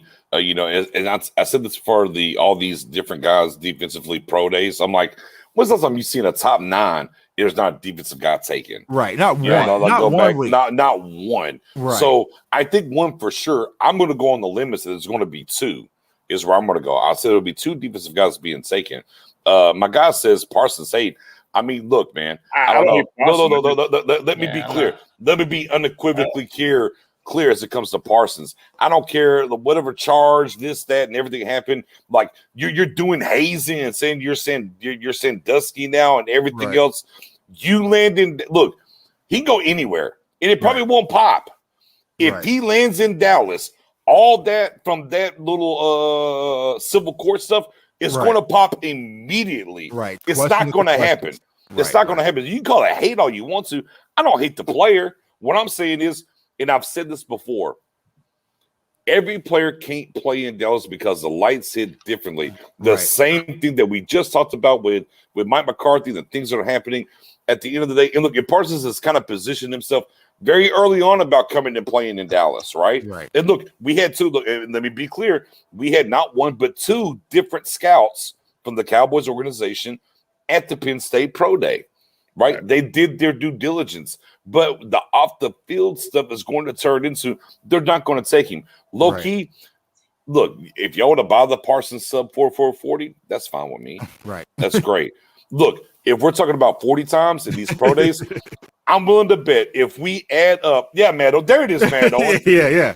Look, I'm willing to bet if we took all the times that are being reported and we put them against any other normal draft combine, I bet this will be a record of guys that were 4.4 and under, 4.4 flat and under.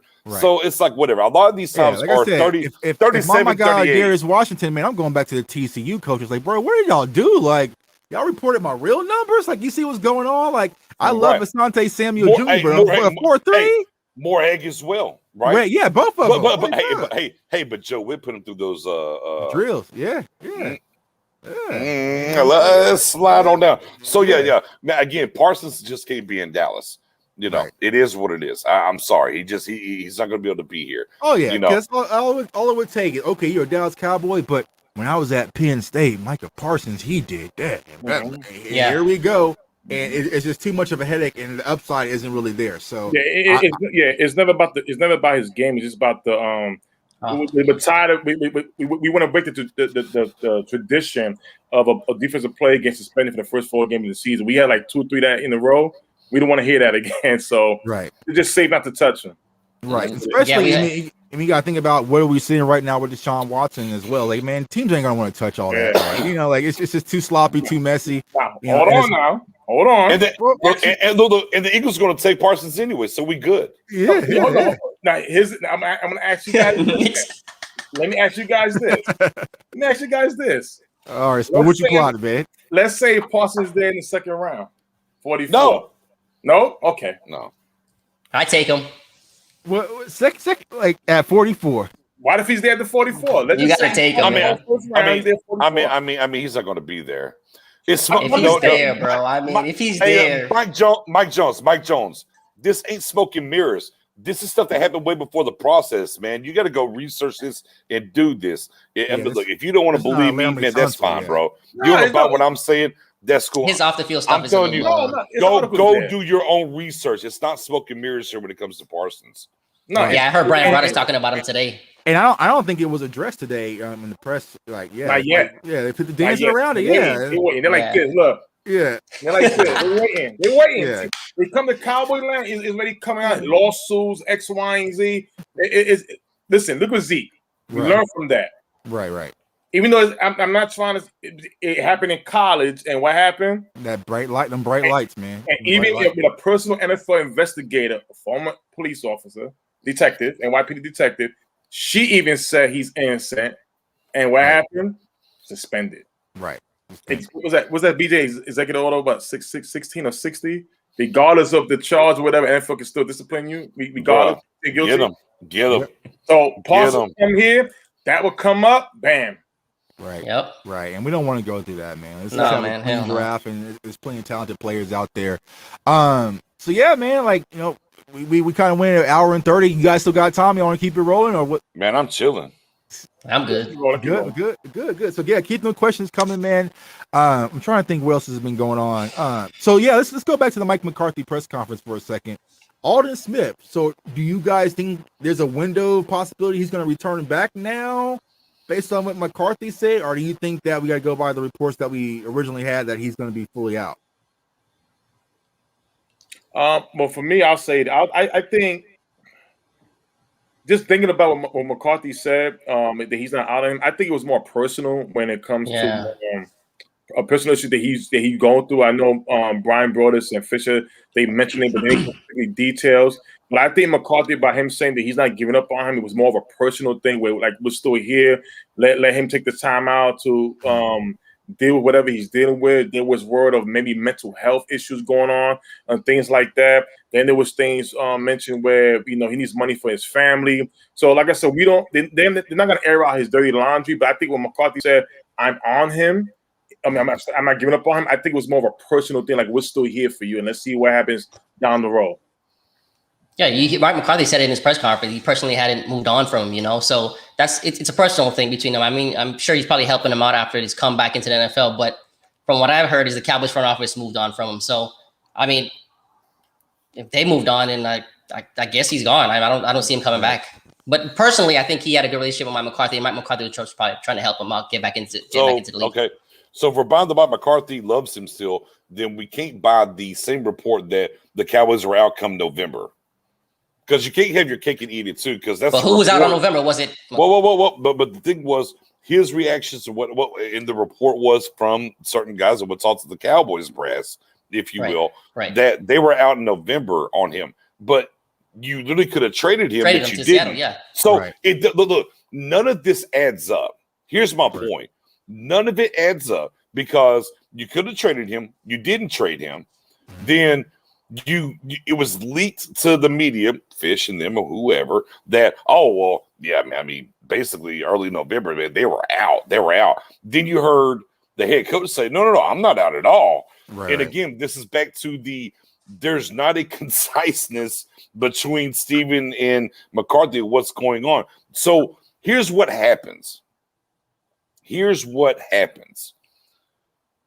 Is it right? Because you didn't trade him, right? GM was out on him, could have traded him, but you didn't. You kept him. Now he's here still. Oh, well, free agent, right? Nobody's sitting on him yet or whatever. And then right before, like, look, they knew when McCarthy was going to do the press conference before we did, right? I think we all agree there, correct? Right. Mm-hmm. Okay. We hope. So, well, right. We think, right? I mean, it seems to make sense that they would do that. So we started seeing, the heavy reports from the brass on Alden Smith being out a few days before McCarthy comes on. And then here comes McCarthy with the bomb. So it's like, okay, look, we have PTSD here in Cowboys Nation of coaches, ownership, what's happening, puppets. I mean, go down the litany of different things, right? So is it that, well, the coaching staff wants him here, but Steven doesn't want to pay him? Or is it really some off-the-field issues that we need to be worried about? And it needs to be more the human than football? Like, what is really going on? And I don't think anybody had a indifference until McCarthy today. The things were reported, for better or worse, whether they're true or not. I'm not saying either way. I'm not planting my flag there. What I'm saying is, we heard the reports. Some things happened. We want to make sure he's good, kind of, right? And then McCarthy says, "Oh no, hey, we ain't closed the door. What are you talking about?" Like he's oblivious completely to whatever Stephen has told the media, anyways, behind closed doors. Right. And now here we are.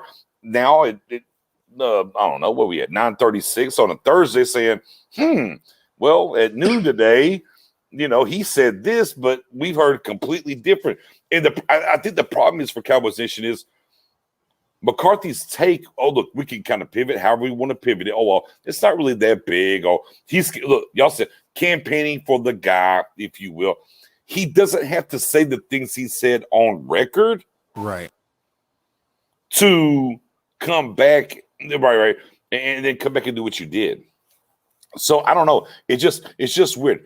Could it be much ado about nothing? Absolutely, unequivocally, it could be much ado about nothing. On the same token, it kind of opens your eye, and I'll go back off of this now. And here comes my reach game now, Tuck.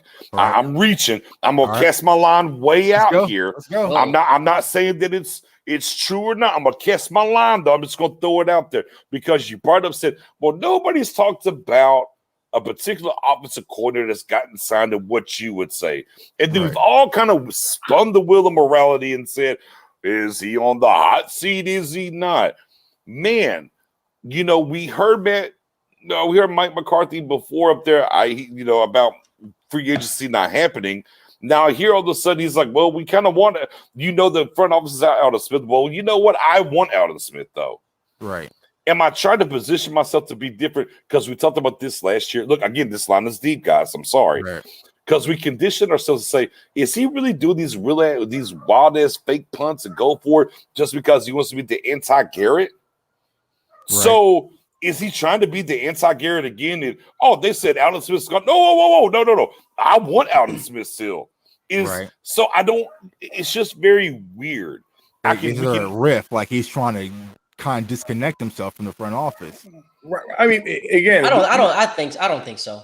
I think we're looking too deep into it. This is why I said McCarthy coming to a circus. Right. This is why I said in the beginning he's coming to a circus.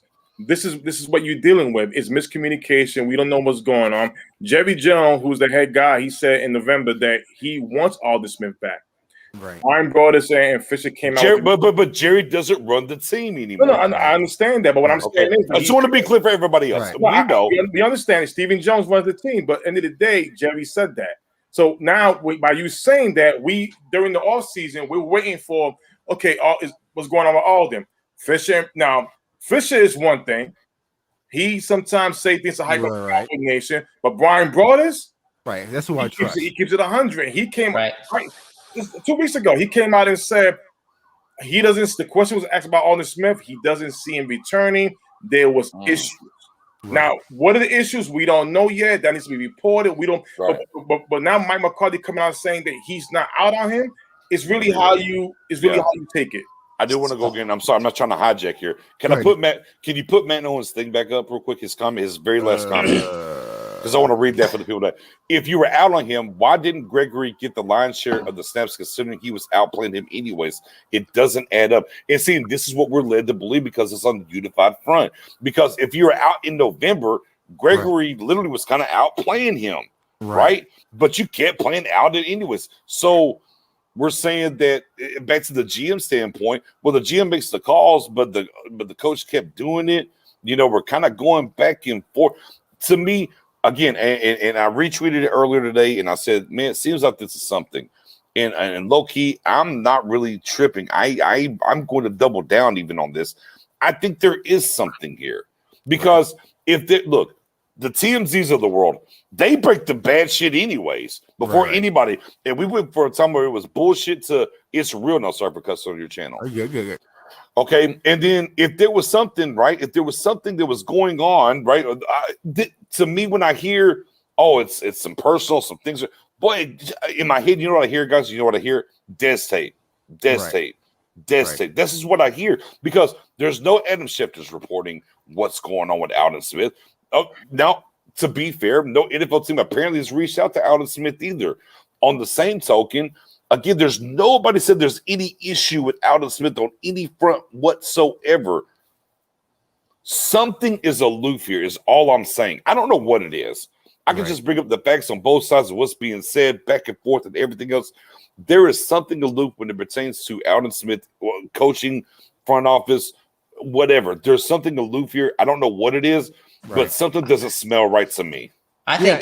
Go ahead, Jay. Go ahead, Jay. I was gonna say, possibly it could have been like the Tom Sula thing that was kind of keeping Alden Smith afloat. But my question would be, if you were out on Alden Smith in November, like, why do you look to move on from him, get some value from him? But then also, what it looked like today in the press conference, Mike McCarthy stayed on that question. It wasn't like we're just going to analyze and see where Alden's at and move on or whatnot. Like, he still like, I want him here. He talked about what Alden Smith brings to the defense, being able to be versatile and everything. So just like, well, I just think something. And to answer Matt Owen's question, Tucker's hit it. Thomas Sulo, my guy. He's a fan favorite.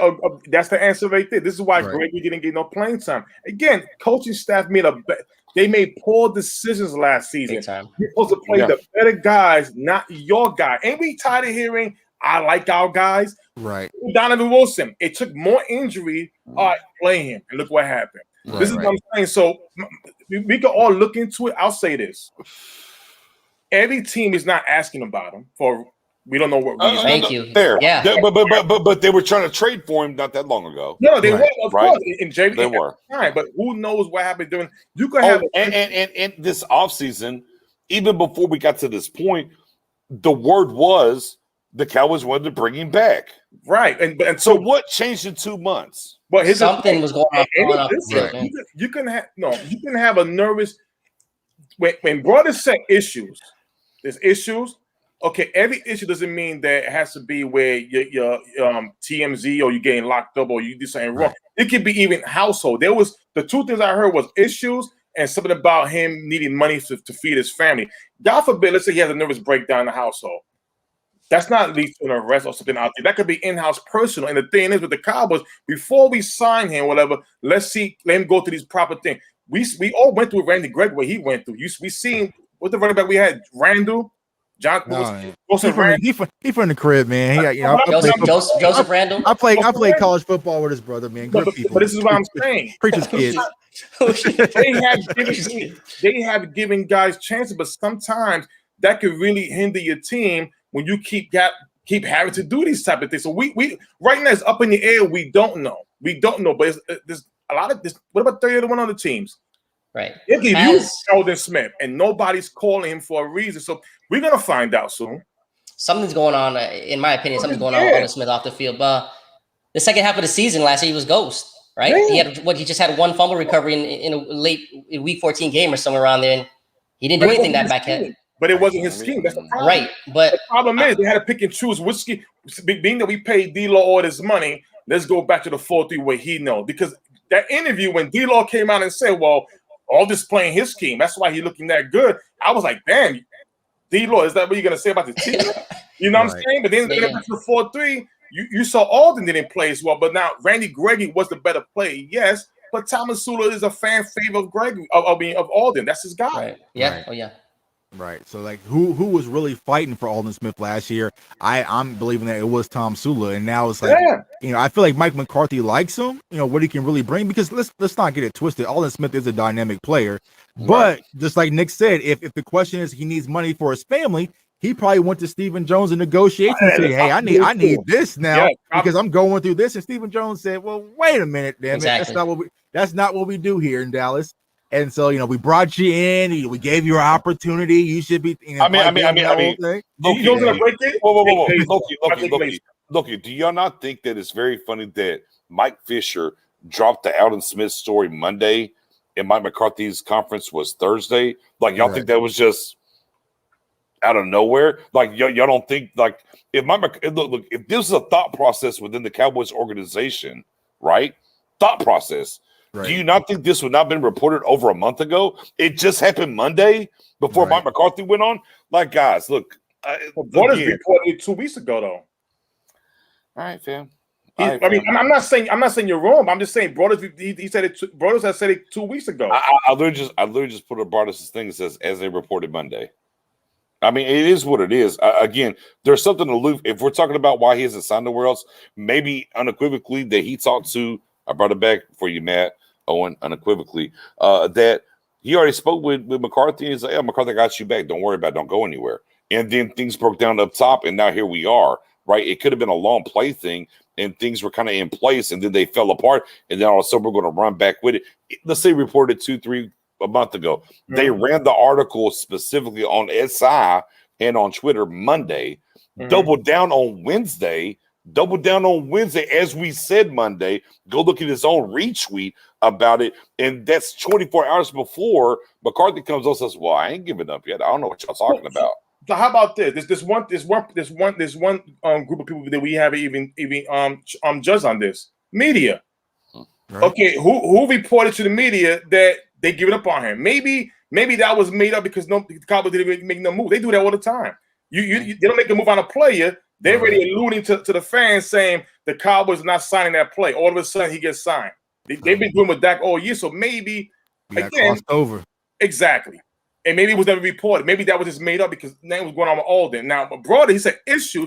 We don't know what type of it could be something small. There's overlooks. Don't worry about X, Y, and Z. BJ's right. It could be about money.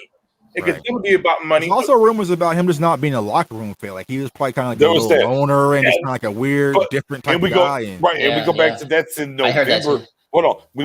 But that was kind of the thing they said in November. They knew. Well, y'all look, as y'all's getting rid of everybody at the fire sale, the trade deadline, and everything. Right. You didn't know he was a loner then. Again, that shit don't add up. So again, I'm cool. Look, I'm kosher. Look, I'm not begging the table for Allen Smith to come back here. What I'm saying is, Mike McCarthy, front office, figure this shit out and put this shit to bed. Like this is a non-issue that should not be talked about right now. Literally, as our guy said way earlier in the chat, the PR failed him. Bro, Stephen Jones and Mike McCarthy failed each other. Look, look. Hey, as soon as he went on, look, 30 minutes before McCarthy went on. Hey, man, I know you like Alden. Man, we out. We just look. Price demands, whatever. I mean, we're out. We've already put it out there. We've leaked that shit. Fish just ran with it. We've done our thing. So if they ask you about Alden, hey, man, we wish him best in his future endeavors. That's what you say.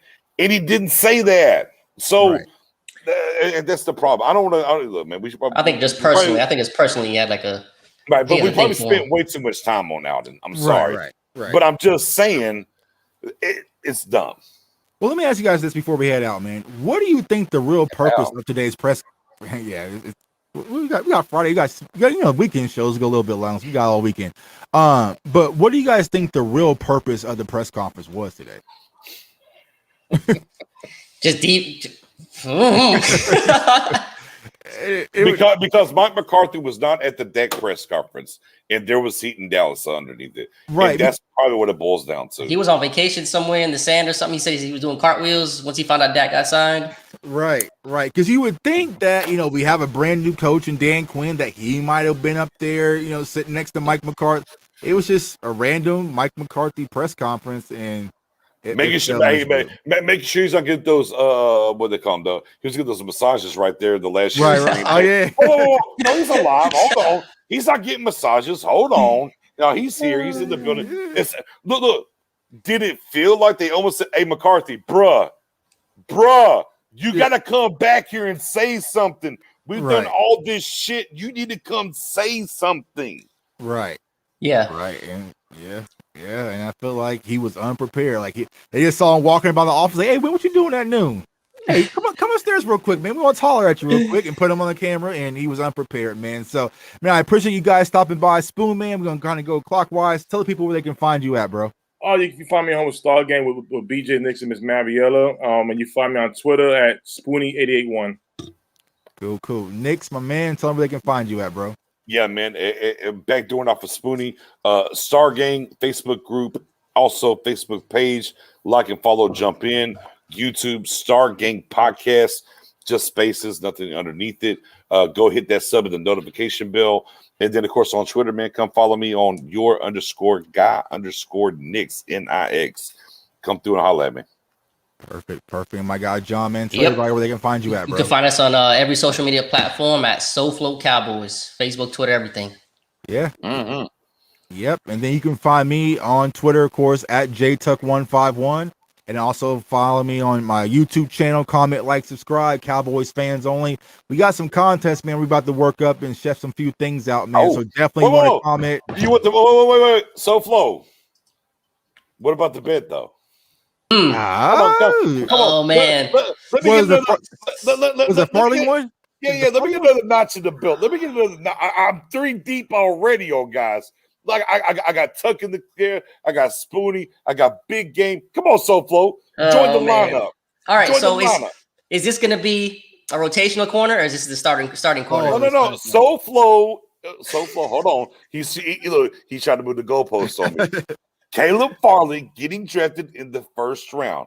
Simple. Oh wait, I'm with you on that. Oh, you pivoted. He was the corner. The corner being signed before free agent corner. Okay, even better. I like that bet even better. Outside corner. Outside corner before the draft. Outside corner before the draft. Oh man. I got hold on. Look, you are parameters.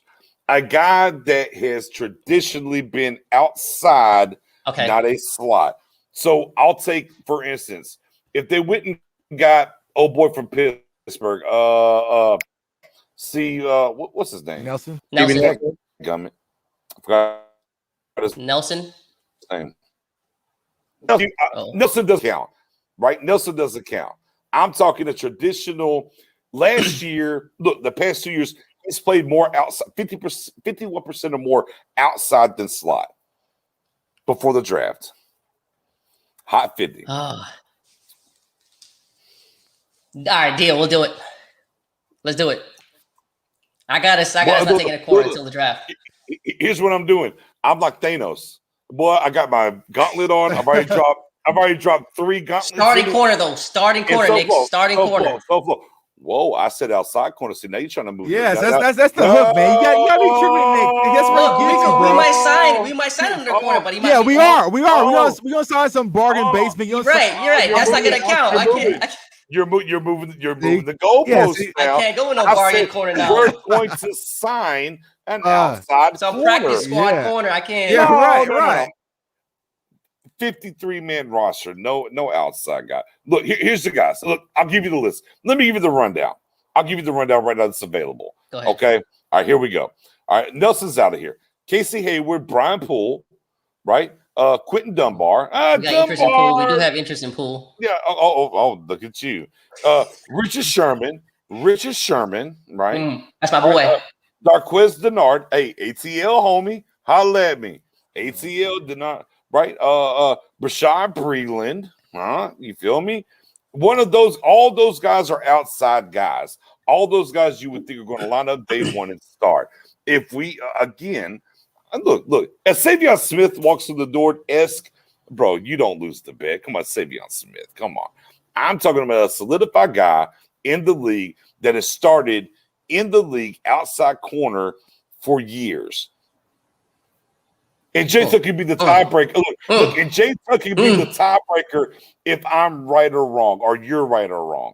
Okay, I'll take that. Well, let's do it. Oh, look, let's do it. So Bansa my gauntlet. I got 3.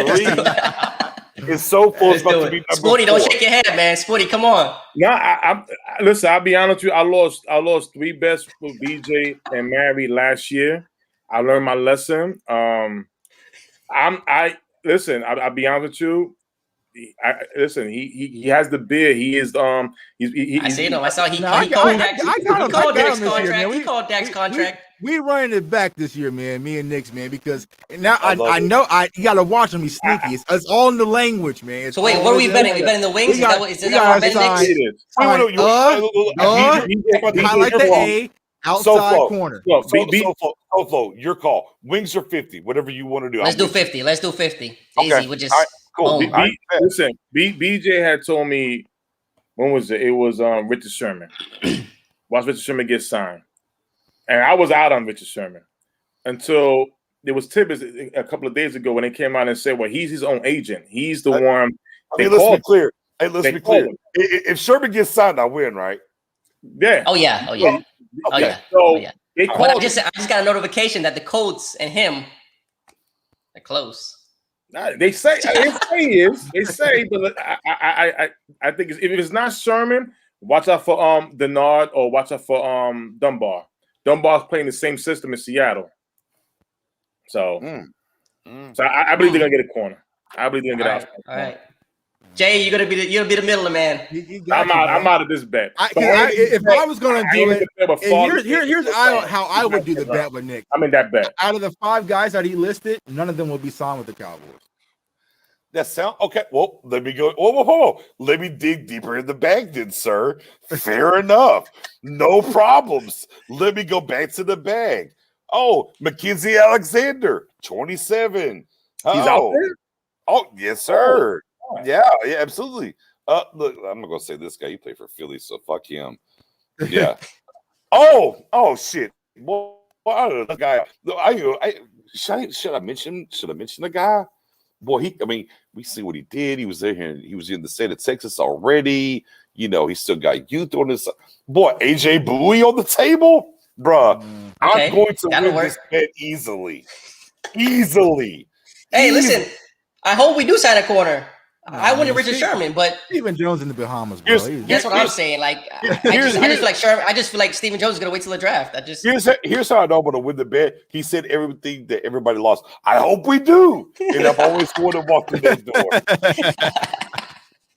He got you, man. He got you, man. It's all right. I'm gonna get these Farley wings, man, here in a second, man. After Farley pulls a no show tomorrow, man. Like, no questions. Caleb will take you. No questions. Oh, you want that Farley?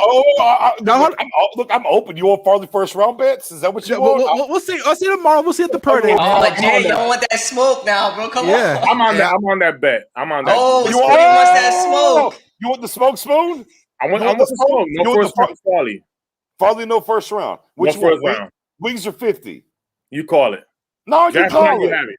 Man, I love life. I don't care. I love life. What you want? I'm playing with house money. Do the 50, Spoony. Another 100 in my. Oh, hold on. Wait. That's 1, 2, 3, 4, 5. Come on, Farley bet gets me the damn glove. Come on. The first round with Farley. I'm with that. You already going in on the Spoon? I'm already on it. I told y'all. I told y'all last time this ball game was gonna happen. I told y'all the secret. J-Tuck, give me that 6.